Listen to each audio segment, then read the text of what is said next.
Welcome. തഹ്മാനാണ്. Cell signaling or cellular signal transduction series. ഈ video സീരീസിലാണ് നമ്മൾ ഈ വീഡിയോ ചെയ്യുക. ഈ വീഡിയോയിൽ നമുക്ക് രണ്ട് പാത്വയെ കുറിച്ച് പറയണം. One is JNK pathway, second is P38 path. And ഈ രണ്ട് പാത്വേയും ഏറ്റവും പ്രധാനപ്പെട്ട കാര്യം, ഈ രണ്ട് പാത്വേയും മാപ്പ് കൈനേസ് പാത്വേയുടെ ഭാഗമാണ്. ഇപ്പോൾ മാപ്പ് കൈനേസ് പാത്വേ ഏറ്റവും പ്രധാനപ്പെട്ട പാത്വേ ക്ലാസിക്കൽ പാത്വേ ആണ്. ക്ലാസിക്കൽ പാത്വേ നമ്മൾ ഓൾറെഡി പറഞ്ഞു. അതേതായിരുന്നു? അത് മാപ്പ് കൈനേസ്, MAP കൈനേസ് തുടങ്ങി അവസാനം എർക്കിലെത്തുന്ന പാത്വേയാണ്. മാപ്പ് കൈനേസ് ആണ് എർക്ക്. ഇത് triple kinase, Raf pathway. And ഇവിടെ ഇത് ആക്ടിവേറ്റ് ആവുന്നത് ഇവിടെ രണ്ട് ആൾക്കാർ എന്ന് വെച്ചാൽ one is MEC1 and MEC2 ആണ് അല്ലെ. MEC1ഉം MEC2ഉം. സോ ഇതാണ് ക്ലാസിക്കൽ പാത്ത്. പിന്നെ ബാക്കിയുള്ള രണ്ട് പാത്വേയിൽ ഇപ്പൊ ഇതൊരു പാത്വേ ആണ്, ഇനി വേറൊരു പാത്വേ, ഇത് വേറൊരു പാത്വേ പറയുകയാണെങ്കിൽ ഒന്ന് JNK പാത്വേ ആണ്. JNK പാത്വേ ഇതിനകത്ത് നമ്മൾ ഇങ്ങനെ താഴത്തേക്ക് വരികയാണെങ്കിൽ, ഡൗൺ സ്ട്രീം വരികയാണെങ്കിൽ ഇവിടെ ആക്ടിവേറ്റഡ് ആവുന്നത് MEC4 ആൻഡ് 7 ആണ്. 4ഉം 7ഉമാണ് എന്നുള്ളതാണ്. ഇതാണ് നമ്മൾ ശ്രദ്ധിക്കേണ്ടത്. ഇവിടെ P38 പാത്വേ ആണെങ്കിലോ, P38 പാത്വേ ആണെങ്കിൽ ഇവിടെ ആക്ടിവേറ്റഡ് ആവുന്നത് ഇവിടെ MEC തന്നെയാണ്. MEC3 and 6. ദെൻ എർക്കിന് പകരം ഇവിടെ അപ്പൊ നമുക്ക് JNK എന്ന് എഴുതണം, ഇവിടെ നമുക്ക് P38 എന്ന് എഴുതാം. സോ ഇതാണ് പരീക്ഷയ്ക്കൊക്കെ എഴുതുമ്പോൾ ഏറ്റവും ഇമ്പോർട്ടൻ്റ് ആയിട്ട് ശ്രദ്ധിക്കേണ്ടത്. ബാക്കി എന്തൊക്കെ എഴുതി വെച്ചാലും പക്ഷെ ഇവിടെ this is very important.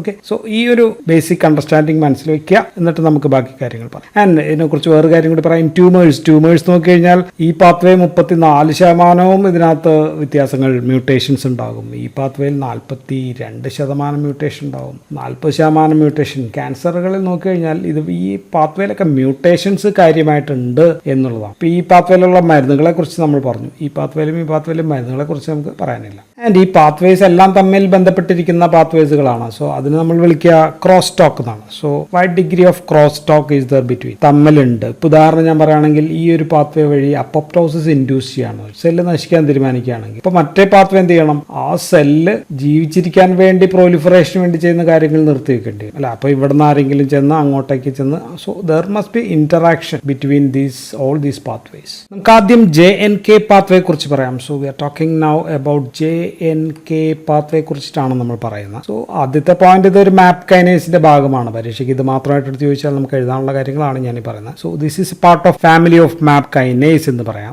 And map കൈനേസിൽ ടെർമിനൽ റിസൾട്ട് ഉണ്ടാവാനായിട്ട് ആക്ടിവേറ്റഡ് ആവുന്ന പ്രോട്ടീൻ അപ്പോൾ ഇവിടുത്തെ JNK ആണ്. മറ്റൊരിടത്ത് ക്ലാസിക്കലിൽ എർക്കായിരുന്നു. അപ്പൊ എന്താണ് JNK? JNK is C-jun N terminal kinase എന്ന് പറയുന്ന സംഭവമാണ് ഈ JNK എന്ന് പറയുന്നത്. And this is one of the final effectors of map kinase. Map കൈനേസിന്റെ സൈറ്റോപ്ലാസത്തിൽ നടക്കുന്ന ഫൈനൽ എഫക്ടേഴ്സ് ആണ്. പിന്നീടുള്ളതൊക്കെ ന്യൂക്ലിയസിലേക്കൊക്കെ പോകേണ്ടായിരിക്കും, അല്ലെങ്കിൽ ഇതായിരിക്കും അവസാനം മറ്റേ ആൾക്കാരെ ഫോസ്ഫോറിലേഷൻ നടത്തുന്ന സംഭവം ഇതായിരിക്കും. അപ്പൊ അതാണ് ഫസ്റ്റ് പോയിന്റ്. രണ്ടാമത്തെ കാര്യം നമുക്ക് പറയാനുള്ളത്, JNK ഫാമിലിയിൽ 3 പേരുണ്ട്. ഇപ്പോൾ JNK1 ഉണ്ട്, JNK2 ഉണ്ട്.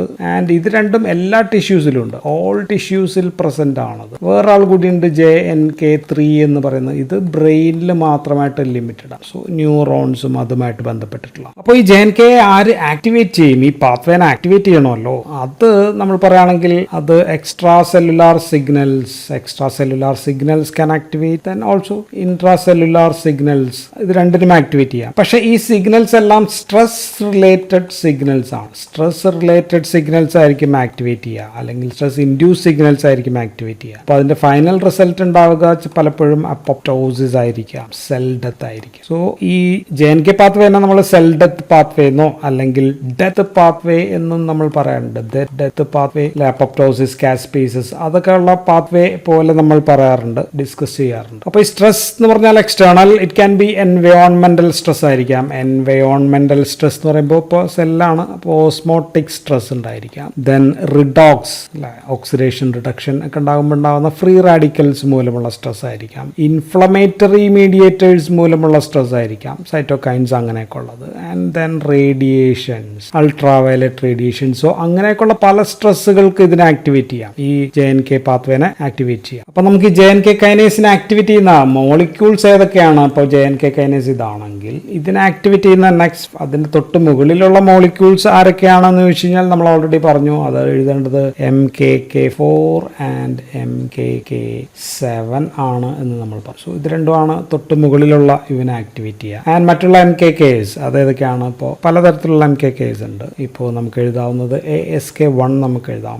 MEK1 നമുക്ക് എഴുതാം, TAC1 നമുക്ക് എഴുതാം, TAC1, then MEKK3 നമുക്ക് എഴുതാം, MLK3. സോ ഇതൊക്കെ അതിന്റെ തൊട്ട് മുകളിലുള്ള ഹയർ ഡിഗ്രി ആക്ടിവിറ്റീസ് ആണ്. സോ ഇതുവഴി ഇത് ഇങ്ങനെയാണ് അതിന്റെ പോവുക. ആൻഡ് ഇതേ സംഭവങ്ങൾക്ക് തന്നെ ഈ സാധനങ്ങൾക്ക് തന്നെ P38നെയും കൂടി ആക്ടിവേറ്റ് ചെയ്യാൻ പറ്റും എന്ന് നമുക്കറിയാം. കാരണം അവിടെ ഈ സംഭവങ്ങൾ ഇത് മാത്രമുള്ള വ്യത്യാസം. ഇനി മറ്റ് സ്ട്രെസ് ഇൻഡ്യൂസ്ഡ് അപ്പോപ്റ്റോസിസ്, അതിനകത്ത് ഇപ്പൊ നമുക്കറിയാവുന്നത് ഫാസ് ലിഗൻഡ് അല്ലെ, ഫാസ് വഴി ആക്ടിവേറ്റ് ചെയ്യാവുന്ന എക്സ്റ്റൻസിക് അപ്പോപ്റ്റോട്ടിക് പാത്വേ. അപ്പൊ നമുക്ക് ഫാസ് ലിഗൻഡ് എഴുതാം, ഫാസ് ആൻഡ് ഫാസ് ലിഗൻഡ്. ഇതുവഴിയാണെങ്കിൽ നേരിട്ട് MKK4 MKK7 ആക്ടിവേറ്റ് ചെയ്തിട്ട് JNK ആക്ടിവേറ്റ് ചെയ്യാം. ഈ വഴി വരേണ്ട ആവശ്യമില്ലായിരിക്കാം. അല്ലെങ്കിൽ ചിലപ്പോൾ ഇതിനെ ASK ആക്ടിവേറ്റ് ചെയ്തിട്ട് പിന്നെ ഇതിനെ ആക്ടിവേറ്റ് ചെയ്തിട്ട് ഇങ്ങോട്ടൊക്കെ ആയിരിക്കും പോവുക. സോ എന്തായാലും ഇങ്ങനെ ആക്ടിവേറ്റ് ചെയ്യുമ്പോഴത്തേക്കും പ്രോ അപ്പോപ്റ്റോട്ടിക് സിഗ്നൽസ് ഉണ്ടാകും.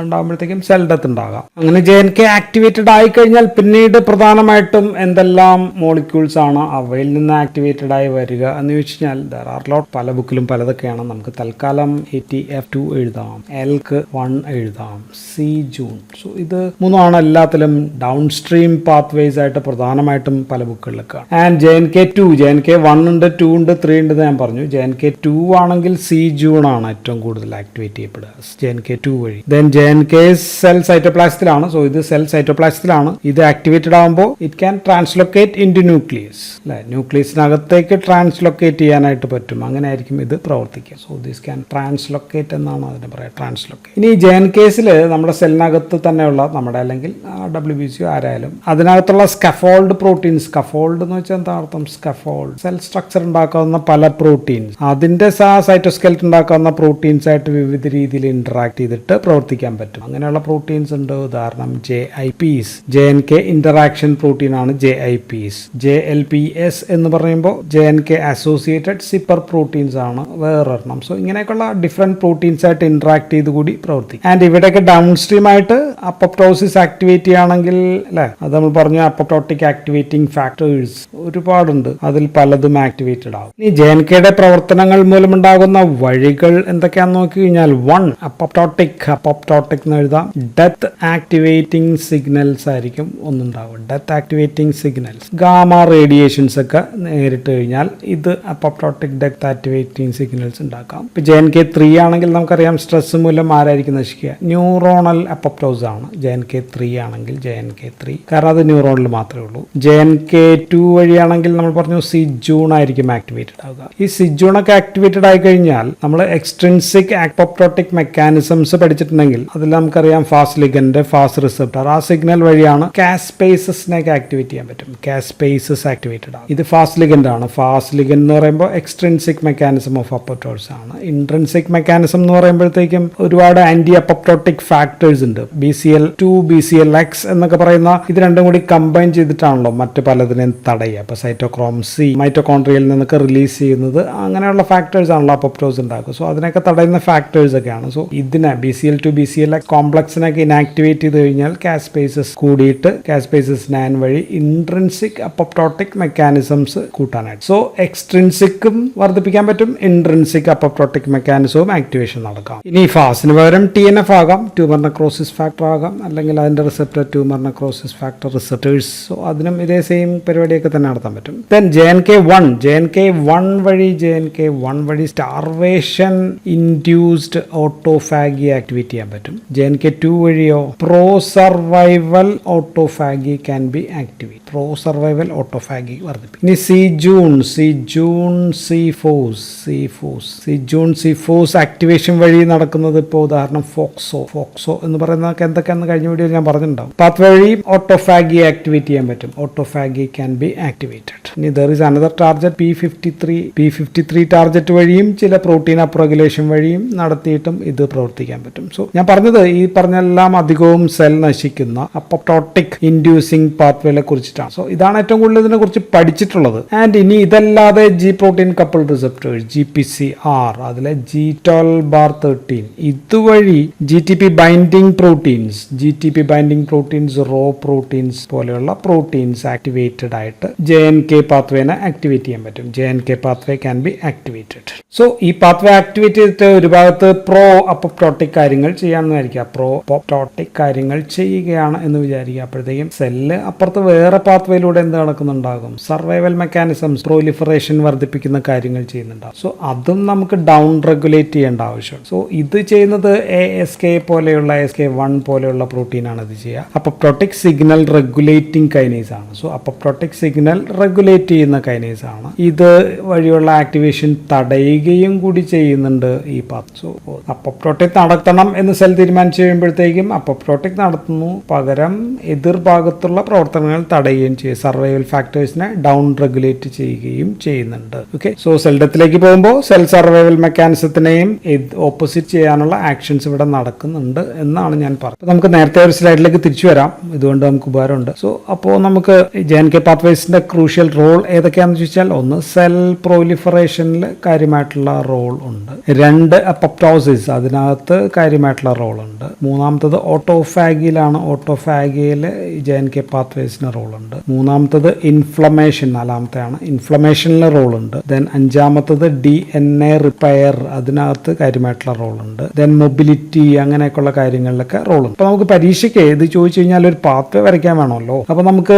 ഈ FAS ഫാസ്റ്റ് ലിഗൻഡിന് പകരം ഇത് സെൽ മെംബ്രെയിൻ ആക്കാം. സെൽ മെംബ്രെയിൻ ആക്കിയിട്ട് നമുക്കിവിടെ ഇത് റിസപ്റ്റർ ആണ്, ഒരു റിസപ്റ്റർ, സം റിസപ്റ്റർ. സോ ഇത് നമുക്ക് ട്യൂമർ നെക്രോസിസ് ഫാക്ടർ എന്ന് പറയുന്ന ഫാക്ടർ ഇവിടെ ഒന്ന് പിടിക്കുന്നു. അപ്പോൾ അതിന്റെ റിസപ്റ്റർ ആണ്. അപ്പോൾ TNFR റിസപ്റ്റർ ആക്കാം. അപ്പോൾ ഇതിനടിയിൽ കുറച്ച് കാര്യങ്ങൾ നടക്കണം, അത് ഡെത്ത് ഡൊമൈൻ ഒക്കെ ഉണ്ടാകും. സോ ഇവിടെ നമുക്ക് TRAF എന്ന് എഴുതാം, ട്രാഫ്. ഓക്കെ, സോ അത് ഫാസ്റ്റിന് വരെ ഞാൻ അതാക്കി മാത്രമേ ഉള്ളൂ. ഇറ്റ്സ് ഓൾസോ ഫാസ്റ്റ് തന്നെയാണ്. ഓക്കെ, ദെൻ ഇത് ASK അതിനേക്ക് ആക്ടിവേറ്റ് ചെയ്യുന്നു, അത് MKK4 ആൻഡ് MKK7 ആക്ടിവേറ്റ് ചെയ്യുന്നു, അത് JNK ആക്ടിവേറ്റ് ചെയ്യുന്നു. JNK ആക്ടിവേറ്റ് ചെയ്ത് കഴിഞ്ഞാൽ അത് പല സംഭവങ്ങൾ F2s അതുണ്ടാകും, സിജൂൺ ഉണ്ടാകും, ELK1 ഉണ്ടാകും. ഓക്കെ, സോ ഇത്രയും കാര്യങ്ങൾ എഴുതിയാൽ മതി പരീക്ഷയ്ക്ക് വരയ്ക്കാനായിട്ട്, ഈ പാത്വേ ഒന്ന് വരയ്ക്കാനായിട്ട്. ഓക്കെ, അപ്പോൾ നമുക്ക് P38 പാത്വയെ കുറിച്ചിട്ടാണ് പറയാം. P38 പാത്വേ പല ആർട്ടിക്കിളിൽ നിന്ന് ഞാൻ എടുത്തിട്ടുണ്ട്, പക്ഷേ എങ്കിലും ഈ പ്രധാനപ്പെട്ട ഇതാണ് ഇന്റർനാഷണൽ ജേർണൽ ഓഫ് മോളിക്കുലർ സയൻസിലെ P38 pathway from biology to cancer therapy by Adrian Martini. So 2020 പ്രസിദ്ധീകരിച്ചാണ്. സോ അത്യാവശ്യം ലേറ്റസ്റ്റ് ആണ്. സോ ഇതിൽ നിന്നാണ് ഞാൻ അധികവും കാര്യങ്ങൾ പറയുക, അല്ലാത്ത പല കാര്യങ്ങളും ആഡ് ചെയ്യുന്നുണ്ട്. സോ P38 പാത്വേ ഒരു മാപ്പ് കൈനേസ് പാത്വേ തന്നെയാണ്. അതിനെ കുറിച്ചൊക്കെ നമ്മൾ പറഞ്ഞു മാപ്പ് കൈനേസ്. ഇത് മാത്രം പരീക്ഷയ്ക്ക് ചോദിച്ചാൽ എഴുതാനുള്ളതാണ്. ഇതും മാപ്പ് കൈനേസ് പാത്വേയിലെ ഒരു ഡൗൺ സ്ട്രീം പാത്വേ ആണ്. അതാണ് ഫസ്റ്റ് പോയിന്റ്. രണ്ടാമത്തെ നമ്മൾ പറഞ്ഞത് ഇത് ആക്ടിവേറ്റ് ചെയ്യുമ്പോൾ എന്താണ് MEC3 and 6 എന്ന് എഴുതണം എന്നുള്ള കാര്യമാണ് ഞാൻ പറഞ്ഞത്. ആൻഡ് ഇത് പ്രധാനമായിട്ടും റെഗുലേറ്റ് ചെയ്യുന്ന എന്തൊക്കെയാണെന്ന് വെച്ചാൽ അത് വീണ്ടും നമ്മൾ അപ്പോപ്റ്റോസിസ് തന്നെയാണ്, അതിനകത്തൊക്കെ തന്നെയാണ് പോകുന്നത്. And release of cytokines from WBC അല്ലെ, ലിംഫോസൈറ്റ്. സോ മാക്രോഫേജസിൽ നിന്നൊക്കെ ആയിട്ട് സംഭവങ്ങൾ വിടുന്നതിനെയാണ് പ്രധാനമായിട്ടും റെഗുലേറ്റ് ചെയ്യുക. JNK പറഞ്ഞ പോലെ P38 പല ഐസോഫോമിലുണ്ട്. P38 can be of different isoforms ആണ്. ആൽഫ ഐസോഫോം ഉണ്ട്, ബീറ്റ ഉണ്ട്, ഗാമ ഉണ്ട്, ഡെൽറ്റ, ഇങ്ങനെ 4 ഐസോഫോം ഉണ്ട്. ഇതിൽ ആൽഫയും ബീറ്റയും മിക്കവാറും എല്ലാ ഓൾ സെൽസിൽ ഇത് കാണാൻ പറ്റും. ആൻഡ് ദിസ് ഗാമ പ്രധാനമായിട്ടും സ്കെലിറ്റൽ മസിൽസിലാണ് കൂടുതലായിട്ട് കാണുക. ആൻഡ് ഡെൽറ്റ ഗ്ലാൻഡുലാർ ടിഷ്യൂസിലാണ് കൂടുതലായിട്ട് കാണും. P38 പാത്വേനെ പല രീതിയിൽ ആക്ടിവേറ്റ് ചെയ്യുന്നത്. ഇത് P38 ആണ്, ഇത് P38 ആണ്, ഇത് P38 ആണ്. സോ ഇതിനൊക്കെ ആക്ടിവേറ്റ് ചെയ്യുന്ന പല രീതിയിലാണ്. ഇപ്പോൾ ഉദാഹരണം ഗ്രോത്ത് ഫാക്ടേഴ്സ് അല്ലെങ്കിൽ സ്ട്രെസ്, ഇൻഫ്ലമേഷൻ. സോ ഇതെല്ലാം വഴി ദിസ് MAP3 കൈനേസ് അല്ലെ, മാപ്പ് എന്ന് എഴുതുക 3K, MAP3 കൈനേസ് ആക്ടിവേറ്റഡ് ആവുന്നു. അതിനുശേഷം 2Kയിൽ നമ്മൾ പറഞ്ഞു 3 and 6 ആണ് ഇതിനകത്ത് ഇമ്പോർട്ടൻ്റ് എന്ന് പറഞ്ഞു. സോ ഇതുവഴി ആക്ടിവേഷൻ ആണ് പ്രധാനപ്പെട്ട ഒരു ആക്ടിവേഷൻ. അങ്ങനെ ഇത് P38 പാത്വേ ആക്ടിവേറ്റഡ് ആകും. സോ ഇതിനെ നമ്മൾ വിളിക്കുക canonical pathway of P38 activation. So this is പ്രധാനപ്പെട്ട വഴി ഇതാണ്. ആൻഡ് ഈ ആക്ടിവേഷൻ തടയാനായിട്ട് നമുക്ക് പറ്റുന്നത് ഉദാഹരണത്തിന് PP2A അല്ലെങ്കിൽ C അതിന് തടയാൻ പറ്റും. ദെൻ WIPക്ക് തടയാൻ പറ്റും. Then MKPDESP. സോ ഇങ്ങനെയൊക്കെയുള്ള പല കാര്യങ്ങൾക്കും ഈ പാത്വേ ആക്ടിവേഷൻ നമുക്ക് ചിലപ്പോൾ തടയാനായിട്ട് പറ്റും. ഇനി രണ്ടാമത്തേത് മൂന്നാമത്തേതിനെ നമ്മൾ വിളിക്കുക alternative pathways of P38 activation. ഉദാഹരണത്തിന് T ലിംഫോസൈറ്റ് വഴി അത് അതിന്റെ റിസപ്റ്ററിൽ പിടിക്കുന്നു. ലിംഫോസൈറ്റ് വഴിയുള്ള ആക്ടിവേഷൻ ആണ്. T ലിംഫോസൈറ്റ് അതിന്റെ ആന്റിജൻ പ്രസന്റ് ചെയ്യുമ്പോഴത്തേക്കും അതിന്റെ receptor antigen T cell receptor ആണ്, TCR റിസപ്റ്റർ. അതിനകത്തേക്ക് പ്രസന്റ് ചെയ്യുമ്പോഴത്തേക്കും ഈ പാത്വേ ആക്ടിവേറ്റഡ് ആകും. Ultimately this P38 will be activated ആകും. ആൻഡ് മൂന്നാമത്തത് ഇൻട്രാസെല്ലുലാർ ഇന്ററാക്ഷൻസ് അല്ലെങ്കിൽ DC മെച്ചുറേഷൻ എന്ന് വെച്ച് കഴിഞ്ഞാൽ ഡെൻഡ്രൈറ്റിക് സെൽസിന്റെ മെച്ചുറേഷൻ ആണ്, അല്ലെങ്കിൽ മയോകാർഡിയൽ ഇഷ്കീമ, അതൊക്കെ സ്ട്രെസ് കണ്ടീഷൻ ആണല്ലോ. ഇങ്ങനെയൊക്കെ വരുമ്പോഴത്തേക്കും ദിസ് ക്യാൻ ബി ആക്ടിവേറ്റഡ് ആവും. അപ്പോഴും this P38 pathway can get activated. And ഇത് ആക്ടിവേറ്റഡ് ആവുന്നത് ടാബ് 1 വഴിയാണ്. ടാബ് 1 എന്ന് വെച്ചാൽ എന്താ? Tab 1 is Tak 1 binding protein എന്ന് പറയുന്നതാണ് ടാബ് 1 എന്ന് പറയുന്നത്. സോ ടാക് ബൈൻഡിങ് പ്രോട്ടീൻ വഴി ഇത് ബൈൻഡ് ചെയ്യുന്നു ആൻഡ് ഇതിങ്ങനെ ആക്ട്. ഇനി ഇതല്ലാതെ പിന്നെ വേറൊരു വഴി എന്ന് വെച്ചാൽ DNA റെപ്ലിക്കേഷൻ എപ്പോഴെങ്കിലും ഇനാക്റ്റീവ് ആവുക, അല്ലെങ്കിൽ എന്താ പറയുക, അവിടെ എന്തെങ്കിലും തടസ്സങ്ങൾ വന്നു എന്ന് വിചാരിക്കും. അപ്പൊ അതിനകത്ത് ഉദാഹരണത്തിന് ഫാക്ടർ CDC7 എന്ന് പറയുന്ന ഫാക്ടർ ഇല്ല. സോ അപ്പോഴത്തേക്കും P38 പാത്വേ ആക്ടിവേറ്റഡ് ആവും. P38 പാത്വേ ആക്ടിവേറ്റഡ് ആയിട്ട് this can cos apoptosis signals കൊടുക്കും. സോ റെപ്ലിക്കേഷൻ സ്ട്രെസ് ആണ്. DNA റെപ്ലിക്കേഷൻ നടക്കുന്നില്ല, അപ്പോൾ റെപ്ലിക്കേഷൻ സ്ട്രെസ്. സോ അതിലും P38 വഴിയായിരിക്കും നടക്കുക. അപ്പോൾ നമ്മൾ പറഞ്ഞുകൊണ്ടിരിക്കുന്നത് P38 പാത്വേ ആക്ടിവേറ്റഡ് ആയി കഴിഞ്ഞാൽ ദിസ് ക്യാൻ കോസ് അപ്പോപ്റ്റോസിസ് നടക്കും എന്നാണ് ഞാൻ ഈ പറഞ്ഞുകൊണ്ടിരിക്കുന്നത് എന്ന് നിങ്ങൾക്ക് മനസ്സിലായി കാണും. പക്ഷേ അങ്ങനെ ആയിരിക്കണം നിർബന്ധമൊന്നുമില്ല. ഇപ്പോൾ ലോ P38 ആക്ടിവേഷൻ ആണെങ്കിൽ, ചെറിയ രീതിയിലാണ് P38 ആക്ടിവേഷൻ നടക്കുന്നതെങ്കിൽ സെൽ സർവൈവൽ എഫക്റ്റ് ആകും ഉണ്ടാവുക. ഇനി ഹൈ ഡിഗ്രി അല്ലെങ്കിൽ strong intensive or sustained P38 activation ഉണ്ടെങ്കിലാണ് എന്ത് നടക്കുക? അപ്പോഴാണ് അപ്പോപ്റ്റോസിസ് നടക്കുന്നത്. വെച്ചാൽ ചെറിയ രീതിയിൽ മരിക്കാൻ തീരുമാനിച്ചു കഴിഞ്ഞാൽ ശക്തരാവാനാണ് ചാൻസ്, സെൽ സർവൈവൽ മെക്കാനിസം കൂടും. സോ രണ്ട് ഒപ്പോസിങ് എഫക്റ്റ് ചെയ്യാൻ ഒരേ P38 പാത്വേക്ക് കഴിയും എന്നാണ് ഞാൻ പറഞ്ഞതിന്റെ ഒരു ഏകദേശ രൂപം. എപ്പോഴും അപ്പോപ്റ്റോസിസ് തന്നെ അല്ല, ചെറിയ രീതിയിൽ അപ്പോപ്റ്റോട്ടിക് സിഗ്നൽ വന്നുകൊണ്ടിരുന്നു കഴിഞ്ഞാൽ cell survival can get increase. ഇനി P38 മറ്റേതുപോലെ തന്നെ P38 is also in the cytoplasm. സൈറ്റോപ്ലാസത്തിനകത്താണ് P38. ഇപ്പൊ ആക്ടിവേറ്റഡ് ആയി കഴിഞ്ഞു കഴിഞ്ഞാൽ പിന്നെ ഇത് സൈറ്റോപ്ലാസത്തിൽ ഉള്ളതുമായിട്ടുള്ള സൈറ്റോപ്ലാസത്തിലുള്ള സംഭവങ്ങൾ ഉണ്ടാകാം, അല്ലെങ്കിൽ ഈവൻ ഇൻ ദ ന്യൂക്ലിയസിനകത്തേക്ക് കയറി അതിനകത്തുള്ള പ്രോട്ടീനൊക്കെ ഫോസ്ഫോറിലേറ്റ് ചെയ്യാനായിട്ട് പറ്റും. ആൻഡ് ഇവയുടെ ആക്ടിവേഷൻ ടെർമിനേറ്റ് ചെയ്യുന്ന ആൾക്കാരെ മിക്കവാറും ഫോസ്ഫറ്റൈസസ് തന്നെയാണ്. എല്ലാം ഫോസ്ഫറ്റൈസ്. നമ്മൾ ചിലതൊക്കെ കണ്ടു കഴിഞ്ഞു. PP2A നമ്മൾ പല ഏരിയയിലും ആക്ഷൻ ടെർമിനേറ്റ് ചെയ്യുന്ന ഫോസ്ഫറ്റേസ് PP2A ആണ് നമ്മൾ പറഞ്ഞിരുന്നത്. ദെൻ ഓൾസോ PP2C, അതിനും ഇതിന് ടെർമിനേറ്റ് ചെയ്യാൻ പറ്റും. ഇനി ഈ പരിപാടികൾ സെല്ലിൽ എങ്ങനെയാണ് വർക്ക്ഔട്ട് ആകുക എന്ന് വെച്ച് കഴിഞ്ഞാൽ, ഇപ്പോൾ ഉദാഹരണത്തിന് osmotic stress or reactive oxygen species ഉണ്ടായി, അല്ലെങ്കിൽ DNA ഡാമേജ്, ഓക്കെ, ഇങ്ങനെയൊക്കെ ഉണ്ടായി കഴിഞ്ഞാൽ അപ്പോൾ P38 പാത്വേ ആക്ടിവേറ്റഡ് ആയി എന്ന് നമ്മൾ പറയും. ആൻഡ് ഇത് ആക്ടിവേറ്റഡ് ആയി കഴിഞ്ഞാൽ എന്താണ് നടക്കുക എന്ന് വെച്ചാൽ, സെൽ സൈക്കിൾ നമ്മളിങ്ങനെ നടക്കുകയാണെങ്കിൽ ആദ്യം ഒരു phase mitotic phase, then G1 phase, G1 കഴിഞ്ഞാൽ S ഫേസ് ഒക്കെ ഉണ്ടല്ലോ. ഈ G1 to S ഫേസ് ഉണ്ട്. ഇവിടെ ഒരു ചെക്ക് പോയിന്റ് ഉണ്ട് അല്ലെ. G1 കഴിഞ്ഞിട്ട് എസിലേക്ക് പോണോ വേണ്ടയോ എന്ന് അവൻ പറയും. അപ്പൊ അവിടെ cyclin D1, cyclin dependent kinase ആണ്. അങ്ങനെയുള്ള D1ന്റെ ഒരു ലെവൽ ഇതങ്ങ് കുറയ്ക്കും. ഇത് കുറച്ച് കഴിഞ്ഞാൽ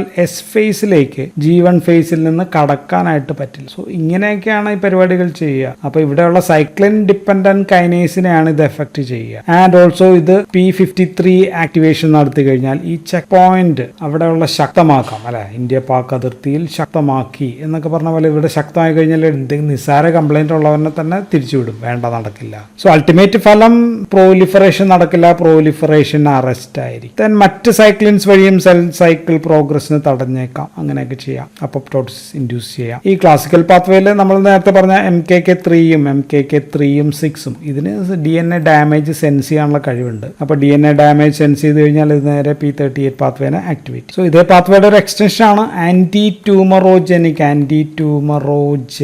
ആക്ഷൻ ഓർ അങ്ങനെയുള്ള ഫാക്ടറിനെ ആക്ടിവേറ്റ് ചെയ്യാനായിട്ടും ഇതിന് പറ്റും. അത് റാസ് പ്രോട്ടീൻ വഴിയാണ്. റാസ് പ്രോട്ടീൻ വഴി ആക്ടിവേറ്റ് ചെയ്ത് കഴിഞ്ഞാൽ വീണ്ടും സൈക്ലിൻ D1 അതിന്റെ റെഗുലേഷൻ ഡൗൺ റെഗുലേറ്റ് ചെയ്യുമ്പോൾ വീണ്ടും ഇവിടെ ഈ സെൽ സൈക്കിൾ ചെക്ക് പോയിന്റ് തകരാറിലാക്കും, അല്ലെങ്കിൽ അത് ഭയങ്കര എൻഹാൻസ് ചെയ്യും. അപ്പോഴത്തേക്കും സെൽ പ്രോലിഫറേഷൻ ഒന്നും നടക്കില്ല. ഇനി അടുത്ത് ഞാൻ പറയാൻ പോകുന്ന നേരെ എക്സാക്ട്ലി ഓപ്പോസിറ്റ് ആണ്. ഞാൻ പറഞ്ഞു നേരെ രണ്ട് പല ഓപ്പോസിറ്റ് ആക്ഷൻസ് ഉണ്ട്. അത് P38 as A tumour promoter ആണ്. ട്യൂമറിനെ പ്രൊമോട്ട് ചെയ്യുന്ന കാര്യമാണ്. ആൻഡ് ഇത് വഴി ചില ഐസോഫോംസ് ആണ് ഇങ്ങനെ നടക്കുന്നു എന്ന് കണ്ടെത്തിയിട്ടുണ്ട്. പക്ഷെ എന്തൊക്കെയാണ് അതിന്റെ കൃത്യം മെക്കാനിസം കണ്ടെത്തിയിട്ട്. അപ്പൊ ഇനി നമുക്ക് പറയേണ്ടത് P38 മൂലമുണ്ടാകുന്ന ഡൗൺ സ്ട്രീമിൽ ഉണ്ടാകാവുന്ന സാധനങ്ങൾ ആരൊക്കെയാണെന്ന് ചോദിച്ചു കഴിഞ്ഞാൽ, നമ്മൾ നേരത്തെ അവിടെ എഴുതിയ ആള് തന്നെയാണത്. ആക്ടിവേറ്റിംഗ് ട്രാൻസ്ഫോമിംഗ് ഫാക്ടർ 2 നമ്മൾ JNK പാത്വേയിൽ എഴുതിയായിരുന്നു. ദെൻ P53 നമ്മൾ അവിടെ എഴുതിയിട്ടില്ല, അവിടെ എഴുതുന്നു. ദെൻ MEF മീൻസ് മയോ മയോസൈറ്റ് എൻഹാൻസിങ് ഫാക്ടർ 2 ആണ്, മയോസൈറ്റ് എൻഹാൻസിങ് ഫാക്ടർ 2 ആണ്. ദെൻ MAPKATS എന്ന് പറയുന്നതുണ്ട്, ചോപ്പ് ഉണ്ട്, ദെൻ ക്രബ് ഞാൻ പല സ്ഥലത്തും പറഞ്ഞാണ്, ജി പ്രോട്ടീൻ കപ്പിളിലൊക്കെ പറഞ്ഞു. ഇങ്ങനെയൊക്കെയുള്ള പല ആൾക്കാരാണ് ദിസ് P38 പാത്വേ ആക്ടിവേറ്റ് ചെയ്തിട്ട് സംഭവം ആക്ഷൻസ് ഒക്കെ നടത്തും. ഫൈനൽ ആക്ഷൻസിലേക്ക് പോകുന്നത് ഇങ്ങനെയൊക്കെയുള്ള ആൾക്കാർ വഴിയാണ്. അപ്പോൾ നമ്മൾ JNK പാത്വേയിൽ നമ്മൾ എക്സാം പർപ്പസിന് ഒരു പാത്വേ നമുക്ക് വരയ്ക്കണം. അപ്പോൾ അത് നമ്മൾ പറഞ്ഞു. അപ്പോൾ ഇവിടെയും നമുക്ക് അങ്ങനെ ഒരു പാത്വേ വരയ്ക്കാം. So suppose osmotic stress, radiation, മറ്റ് സ്ട്രെസ് എല്ലാം വന്നു എന്ന് വിചാരിക്കുക. നമുക്ക് റിസപ്റ്റർ വേണം, something has to act on the receptor and some ligand വേണം. ലിഗൻഡ് ക്യാൻ ബി ഇന്റർലൂക്കിൻ നമുക്ക് ഇവിടെ എഴുതാം. അപ്പോൾ ഈ receptor can be interleukin receptor ആക്കാം. ആൻഡ് ഇവിടെ കുറേ സംഭവങ്ങളൊക്കെ ഉണ്ട്. നമ്മൾ ട്രാഫ് എന്ന് എഴുതാം. So this is TRAF and this can activate various ASKs activate ചെയ്യാം. TAC1 പോലെയുള്ള ഇതെല്ലാം MAPK3 കൈനേസ് ആണ്, മീൻസ് ട്രിപ്പിൾ കൈനേസുകളാണ്. നമുക്കതല്ല വേണ്ടത്, നമുക്ക് ഡബിൾ കൈനേസിലേക്ക് വരണം. അത് നമ്മൾ ഓൾറെഡി പറഞ്ഞു MEK3 and 6 ആണ്. സോ ഇത് ഡബിൾ കൈനേസ് ആയി. നമുക്ക് സിംഗിൾ കൈനേസ് നമ്മുടെ P38 alpha, beta, gamma, delta ഇങ്ങനെയാണ് നമ്മൾ പറഞ്ഞത്. 4 ഉണ്ടെന്ന് പറഞ്ഞു. സോ ഇനി ഡൗൺ സ്ട്രീം, അതിന്റെ ഡൗൺ സ്ട്രീം ആയിട്ടുള്ള സംഭവങ്ങൾ, കുറച്ച് പേരുകൾ നമുക്ക് എഴുതണം. നമ്മൾ നേരത്തെ പറഞ്ഞത് ATF2 നമ്മൾ പറഞ്ഞു. ദെൻ എൽക്ക് നമുക്ക് എഴുതാം. MAPK P2 നമുക്ക് പറയാം. MNK എന്ന് എഴുതാം, MNK. Then chop is there, then Krebs, ഇങ്ങനെയൊക്കെ ഒരുപാട് എഴുതാം. സോ പല ബുക്കിനകത്തും പറഞ്ഞു വരുന്നത് C-June ആക്ടിവേറ്റ് ചെയ്യുന്നതാണെന്ന് പറയുന്നു, പക്ഷേ അവസാനം ഇതൊന്നും കാണുന്നില്ല. ഓക്കെ, ഞാനപ്പോൾ ഈ പേപ്പറുകൾ നോക്കിയിട്ടാണ് ഞാൻ പറഞ്ഞത്. സോ ഇങ്ങനെയുള്ള പല factors. So most important thing is ഇവിടെ ഒരു സംഭവം വേണം, അതിന് റിസപ്റ്റർ വേണം, പിന്നെ ഈ ആക്ടിവേറ്റ്. മൂന്നാമത്തെ പാത്വേയിൽ MAK3 and 6 ആയിരിക്കണം നമുക്ക് P38 വേണ്ടത്. JNK ആണെങ്കിൽ പ്രധാനമായിട്ടും അവിടെ 4 and 7 ആയിരിക്കും വേണ്ടത്. മറ്റേ ഇയർക്ക് പാത്വേയിലാണെങ്കിൽ 1 and 2 ആയിരിക്കണം വേണ്ടത്. ലാസ്റ്റ് വീണ്ടും പറഞ്ഞാണ്. So that's all in this pathway, JNK and P38 pathway. So thank you for watching.